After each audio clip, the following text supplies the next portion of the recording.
रामायण की कथा में अहम भूमिका रखने वाली मंथरा कहाँ से आई थी और वो कौन थी, वास्तव में वो पूर्व जन्म में कौन थी और उसका श्री राम जी से क्या वैर था, वो किसकी पुत्री थी और इस क्या कारण था कि वो विष्णु भगवान से वैर रखती थी और वो ये जानती थी कि ये देवों के देव महादेव जिनके आराध्य हैं, उनके भक्त और पूरी दुनिया को चलाने वाले श्री राम, उनको उसने भेज दिया जंगल में 14 वर्ष के लिए। तो ऐसा क्या था, प्रकृति को क्या मंजूर था कि उसने सिस्टमेटिक वे से उसके दिमाग में इस चीज़ को फीड कर दिया था कि वो ऐसा करेगी। और अगर मंथरा ऐसा न करती तो राक्षसों का, उस समय का जो बहुत ही व्यापक राक्षस रावण था, उसका वध कैसे होता और पृथ्वी राक्षसों से विहीन कैसे होती। अब किसी न किसी को तो बनना ही था तुरुप का पत्ता। अब प्रकृति ने कैसे मंथरा को सेट किया, अब आप ये देखिए। दोस्तों, ये बहुत ही रोचक जानकारी है। आपको जानकारी अच्छी लगे तो चैनल सब्सक्राइब करिएगा, वीडियो को शेयर करिएगा, बेल आइकन दबाइएगा, जिससे आपको ऐसी रोचक जानकारियाँ समय समय पर मिलती रहें। इसकी मंथरा को पूरा जानने के लिए हमें सबसे पहले चलना पड़ेगा हिरण्यकश्यप के पास। हिरण्यकश्यप जो कि बहुत ही विष्णु भगवान का विरोधी था और हिरण्यकश्यप का नरसिंह अवतार लेकर के श्री विष्णु जी ने उसका वध किया। उनका जो पुत्र था प्रहलाद, वो वैष्णो जी का बहुत पक्का भक्त था। जब हिरण्यकश्यप की मृत्यु हो गई तो हिरण्यकश्यप के बाद उसकी जो जनता थी वो प्रहलाद ने संभाली। चूँकि प्रहलाद जो है पूरी तरीके से वैष्णव थे, तो उनकी जनता भी धीरे धीरे वैष्णव हो गई और शिव की पूजा तो वो करते ही थे, साथ में विष्णु भगवान की पूजा करने लगे। लोगों ने मांसाहार त्याग दिया और जनता बहुत खुशहाल रहने लगी। लेकिन धीरे धीरे प्रहलाद जी जो है वृद्ध हो गए और प्रहलाद जी ने अपना कार्यभार पुत्र को सौंप दिया और प्रहलाद जी के जो पुत्र थे विरोचन, उन्होंने कार्यभार संभाल लिया। अब विरोचन जो थे काफ़ी ज़्यादा अपने पिता ही की तरह बहुत न्यायप्रिय, कर्तव्यनिष्ठ और धर्मनिष्ठ दानी राजाओं में उनकी गिनती होती है और उनकी जो ख्याति थी वो स्वर्ग लोक तक फैली हुई थी। अब जब कोई राजा काफ़ी महान हो जाता है तो वो पूरे विश्व का जो है अपना परचम लहराना चाहता है। उसी क्रम में जो विरोचन जी थे, उन्होंने पूरी दुनिया पे जब कब्जा कर लिया, पूरी दुनिया उनके महकमे में आ गई, उसके बाद उन्होंने स्वर्ग पे इंद्र की जो कुर्सी थी वो छीन ली और इंद्र को बिल्कुल नंगे पांव कर दिया। अब इंद्र जो है काफ़ी घबरा गया। इंद्र दौड़ा गया विष्णु जी के पास और कहने लगा, देखिए स्वर्ग का जो सिंहासन था वो विरोचन ने छीन लिया है, आप उसका वध करिए। अब श्री विष्णु जी ने कहा, ये तुम कैसी बात करते हो, इतना दानी, इतना कर्तव्यनिष्ठ और सबसे बड़ी चीज़ हमारे जो मेन जो भक्त हैं प्रहलाद जी, उनका पुत्र है, वो कहीं से भी तो गलत नहीं है, उसको हम कैसे मार सकते हैं, उसका वध कैसे कर सकते हैं। अब इंद्र ने कहा, कुछ भी करिए, मुझे अपना सिंहासन चाहिए, मैं सिंहासन के बिना अपने आप को बहुत हीन महसूस कर रहा हूँ। दोस्तों, ये कथा जो है मलयालम या जो तमिलनाडु की जो रामायण है उस पर आधारित है। उसमें आपको काफ़ी डिटेल में चीज़ें मिलेंगी, लेकिन काफ़ी रोचक है, इसको आप ध्यान से सुनिए। अब जब इंद्र जो है गए श्री विष्णु जी के पास, कहने लगे मुझे अपना राज्य वापस चाहिए। अब इंद्र ने कहा, मैं तो, विष्णु भगवान जी ने कहा, मैं तो उसको ऐसे कुछ नहीं कह सकता क्योंकि वो ऐसा कोई कार्य ही नहीं कर रहा है। लेकिन विष्णु जी ने कहा, मैं आपको उपाय बताता हूँ। वो बहुत बड़ा दानी है, विरोचन जो है बहुत बड़ा दानी है। श्री विष्णु जी ने इंद्र जी से कहा कि अगर तुम अपना राज्य वापस चाहते हो तो तुम सुबह के टाइम जब वो दान देता है विरोचन, उस समय तुम उसके यहाँ जाओ और जब वो दान देने लगे तो उससे प्रतिज्ञा करा लो कि क्या तुम जो मैं मांगूंगा वो तुम दोगे।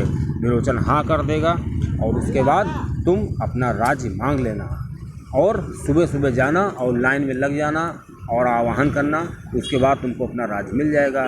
इंद्र ने ऐसा किया, लेकिन इंद्र की बुद्धि पलट गई। उसमें इंद्र ने सोचा कि अगर हम अपना राज्य मांगेंगे तो उसके बाद जनता कहेगी कि ये तो दान में दिया हुआ स्वर्ग है, फिर हमारी कोई इज्जत नहीं करेगा। तो इंद्र ने अपना दिमाग लगा दिया। इंद्र ने कहा क्यों ना हम उसका सर ही मांग लें। जब वो इंद्र जो है उसके सामने गए, विरोचन के सामने, तो विरोचन से कहा कि मैं आपसे एक चीज़ मांगना चाहता हूँ, आप मेरी बात को मना तो नहीं करेंगे। उसने कहा नहीं करेंगे, मैं तो बहुत बड़ा दानी हूँ। उसने जब मनवा लिया, फिर जब कमिटमेंट हो गया, उसके बाद इंद्र ने कहा मुझे आपका सर चाहिए। तो विरोचन ने कहा मैं वचन देने के बाद मुकरता नहीं हूँ, मैं तुमको अपना सर दे दूँगा, लेकिन तुम स्वर्ग पे ज़्यादा दिन राज नहीं कर पाओगे। मेरा जो पुत्र होगा वो तुम्हारा विनाश कर देगा। अब दोस्तों इस तरह क्या हुआ कि विरोचन ने अपना सर दान दे दिया।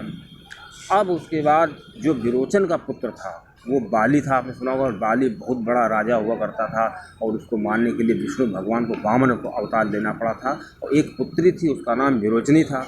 वो भी बहुत ही जो राज्य की जो कला कौशल होती है, युद्ध की कला कौशल और जो राक्षसों की विद्या होती है, शुक्राचार्य के संपर्क में आकर के काफ़ी निपुण हो गई थी।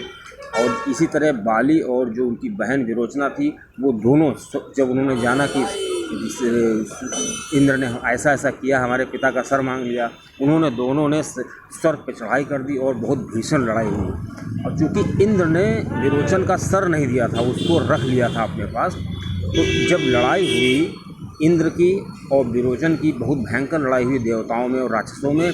क्योंकि जो विरोचन थे ये सब शुक्राचार्य के जो चेलों में आते थे और उधर देवता थे, तो शुक्राचार्य भी बहुत पहुँचे हुए थे। तो इस प्रकार दोनों लड़ाई का जब निर्णय निकला, जब इंद्र ने सर वापस कर दिया विरोचन का, तो इनका भाई जो बाली था वो सर पा करके, जो अपने पिता का सर पा करके अपना यहाँ आ गया अपने पृथ्वी पर। और लेकिन जो उसकी बहन थी विरोचना, वो बहुत ही ज़्यादा उतावली थी। उसने जो है जब इंद्र ने हथियार डाल दिए, उसके बाद उसने जो अग्निदेव थे अरुण, गरुण देव, इन पे हमला कर दिया और इन सब को विनाश मारना चाहती थी। उसके बाद जब विष्णु जी ने देखा कि इन गरुण देव पर खतरा आ रहा है, तो विष्णु भगवान ने क्या किया, इंद्र जी से सलाह की और गरुण देवता को तैयार किया। जितने गरुण पक्षी हैं उन सबको तैयार किया।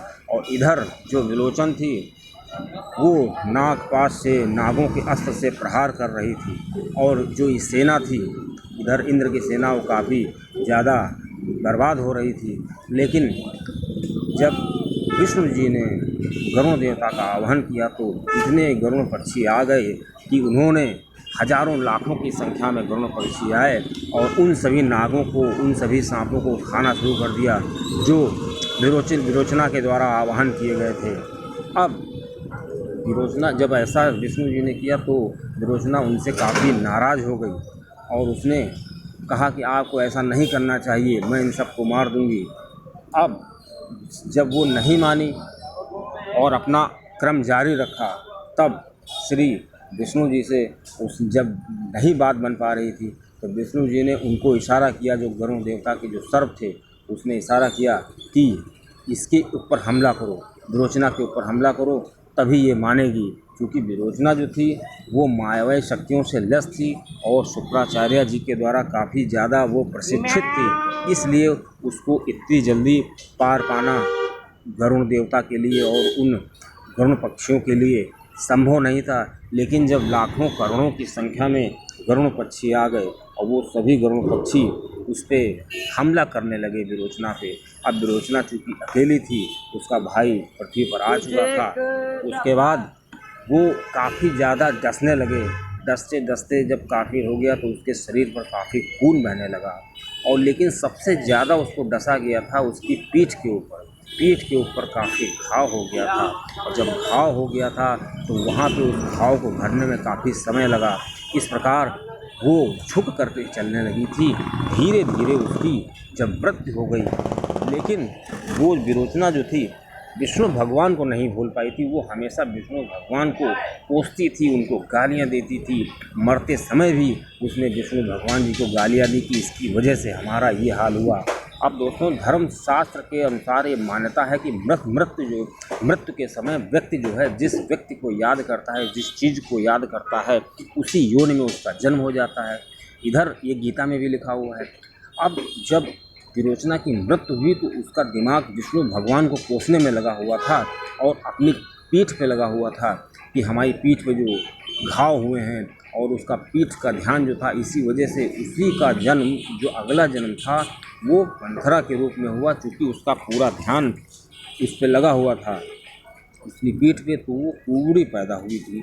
इस प्रकार जो मंथरा थी, उसने पहले ही श्री विष्णु जी से वो भेद रखती थी, उनसे बैर रखती थी, और इसी क्रम में चूँकि वो पिछले जन्म में उसके दिमाग में विष्णु जी के लिए बैर था, तो वही बैर इस मंथरा के रूप में आया। और चूँकि उसको याद नहीं था, लेकिन उसकी टेंडेंसी थी कि श्री राम जी को, जो विष्णु जी के अवतार हैं, इनका किसी भी तरह से अहित किया जाए, और कुछ भी हो इनको जो है इनका अहित करें। और दोस्तों, ये प्रकृति को मंजूर था।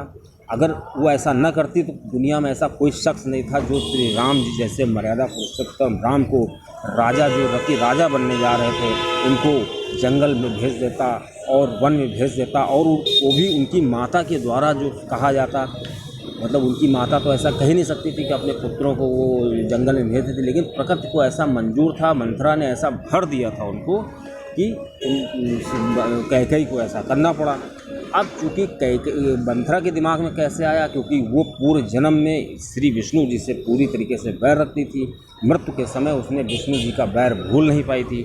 बस उसी बैर को जब भूल नहीं पाई, तो वो बैर जो था पूर्व अगले वाले जन्म में वो उनके दिमाग में ऐसा फीड हो गया कि इस व्यक्ति से, जो विष्णु जी का अवतार है, ये जब भी तुमको मिलेगा तो तुमको उससे बैर हो जाएगा। इसी वजह से उसने श्री विष्णु जी को, जो श्री राम जी के अवतार में थे, श्री राम जी को उसने जंगल भेज दिया, और वहाँ पर श्री राम ने जा कर के राक्षसों का वध किया।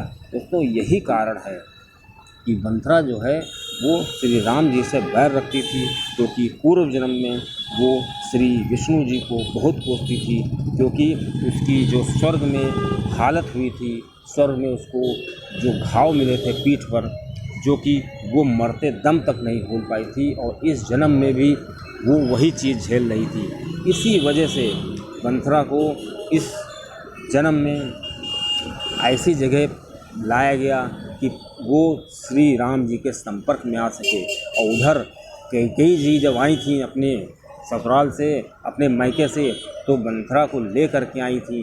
वो कैकेयी कन्या, जो इस समय कश्मीर है, वहाँ के किसी प्रदेश की कन्या थी, और इनका विवाह हुआ था।